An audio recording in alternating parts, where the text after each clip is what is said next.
au Mali, un président mal élu est renversé par d'abord une série de manifestations populaires et enfin un coup d'État qui part d'une caserne, c'est dire quelle était la force de ce régime. Et depuis, nous avons un gouvernement qui n'est élu par personne, dont nous sommes l'allié avec qui nous menons la guerre. Des voix s'élèvent pour que d'autres encore soient intégrés dans la coalition. Hier, j'ai entendu à la Commission des Affaires étrangères le représentant du groupe MoDem demander que le Sénégal soit également inclus. Heureusement, le ministre a répondu qu'il était contre cette dilution et j'ajoute que, bien évidemment, nous sommes tout à fait contre une telle dilution de la situation. Ce gouvernement, légitime ou pas, il se retrouve pris dans un accord d'Alger dont le ministre dit qu'il est excellent. Après tout, le ministre a le droit de le penser. Mais il apparaît, si mes informations sont bonnes, que ni les représentants de l'opposition au Mali, ni le gouvernement de fait n'en approuvent le contenu parce qu'il y voit une opération de partition de son pays. Ce qui, pour nous Français, n'est pas notre problème en quelque sorte. J'ai envie de dire que si eux le pensent, alors c'est eux qui auront le dernier mot, car je le rappelle, le Mali appartient aux Maliens.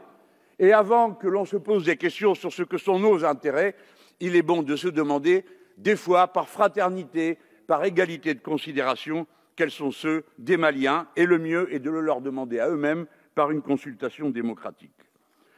Voici où nous en sommes. 8 ans de guerre, 55 Français morts, 5 milliards d'euros dépensés, 2 millions de civils déplacés. Cette année, 12 de nos militaires sont morts, 2 millions d'euros par jour. Souffrait qu'on pose une ou deux questions. Je le dis encore une fois, mon intention n'est pas ici de rendre plus difficile la situation de mon pays.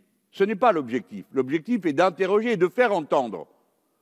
Nous sommes en guerre, quels sont les objectifs? Disons-les clairement, je veux dire d'une certaine manière, vous savez comme moi, madame, monsieur le ministre, que nous nous retirons un jour. Personne dans cette salle ne dit, nous sommes là pour toujours. Alors à quelles conditions? C'est cela qu'il faut dire. Et comment compte-t-on les atteindre? À quelles conditions? Que faisons-nous là-bas? La guerre au terrorisme? Depuis quand la France fait la guerre à des concepts? Ce sont les États-Unis qui font ça. En Afghanistan, et on a vu le résultat. Qui est notre ennemi au Mali? Qui? Parce qu'il ne suffit pas de dire les djihadistes. Moi, je pose une autre question. Qui paye ces gens-là? Personne ne fera croire que les malheureux qui sont maintenant achetables pour peu dans une carrière militaire autour du lac Tchad qui se vide et où la catastrophe écologique devient une catastrophe politique. Qui les paie? Il faut nommer l'ennemi qui paye, parce que qui paye commande. Et quelqu'un paye. Si aujourd'hui vous nous dites qu'il y a plus de djihadistes, il faut se demander pourquoi. Est-ce à cause de notre présence française ou bien parce que quelqu'un y met plus d'argent? Ceux-là doivent être pourchassés et punis, parce que c'est eux qui organisent le désordre dans toute la zone. Monsieur le ministre, madame la ministre, dites-nous qui est le bailleur de fonds de la guerre que nous mènent nos ennemis. Merci, Monsieur le Président. Mélenchon. En effet, il faut conclure d'un mot. Monsieur le ministre, nous ne sommes pas d'accord, je l'ai bien vu hier. La paix ne peut pas se construire avec des tyrans. Nous sommes en train de reconstruire l'image de la France dans cette zone. Elle ne peut pas être qu'une image militaire. Nous ne devons pas passer pour des occupants, car je sais bien que personne en France n'a envie d'occuper le Mali. Alors il faut le montrer, que le Mali soit libre, et la première chose que nous avons à y faire, c'est d'aider à organiser des élections honnêtes.